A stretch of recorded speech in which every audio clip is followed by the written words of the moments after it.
Bea pinagalitan ni Rab, di inaasahan na pangyayari, matagal na ito bakit ngayon mo lang sinabi? Yan po ang ating pag-usapan ngayon dito sa reaction video na ito.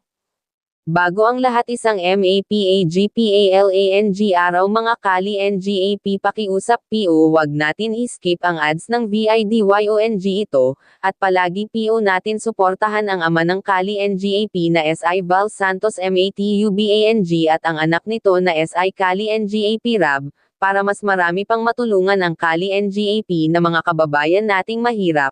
Pakiusap lang po kung bago ka pa lang sa channel na ito patapusin muna ang VIDYONG ito at nang malaman ang nilalaman nito bago po kayo MAGKOMENTO.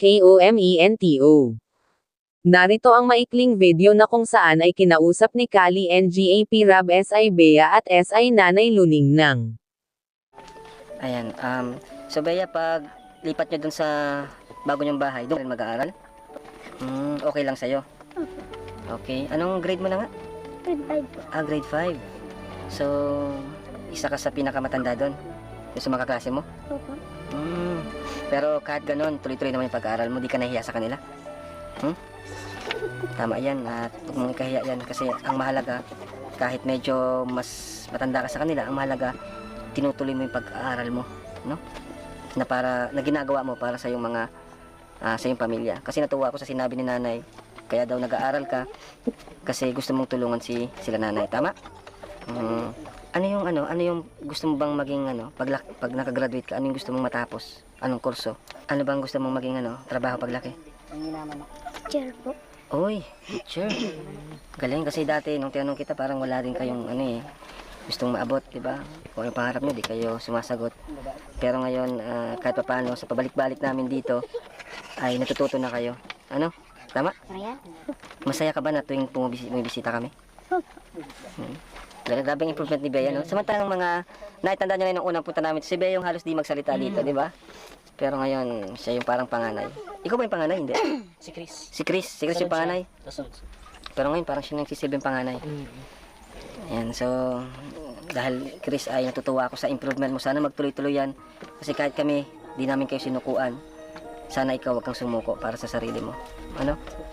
So, bigyan kita Chris ng allowance, Nay, bibigyan ko po kayo ng pambaon ng mga anak nyo po, ano?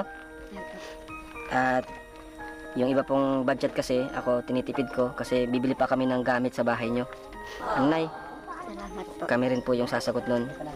Okay ba na? Ano gusto mong sabihin na kasi pati gamit na libre na. Salamat po, Kuya Rab, sa tulong po ninyo sa amin. Dahil ko po bahay lang, pati ko palang gamit, kayo pa rin po bibili. Ayan, parang wala na kayong problemahin. Wala kayong gamit na dadalhin doon. Saan kayo uupo, saan kayo kakain. Di ba, Nay? Kaya yun, kung may mga gusto pong mag-sponsor po ng gamit, ayan, para naman po makatulong din po sa amin, message nyo lang po kami, kahit sino po sa grupo namin. Ayan, yan po si Daluyan, si Kalinga Friend, meron po siyang message.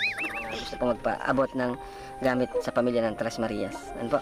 O ito, bigyan natin si Bea. O Bea, allowance nyo. Oh. Thank you po, Kuya Rab. Yun, 4,000 pesos yan.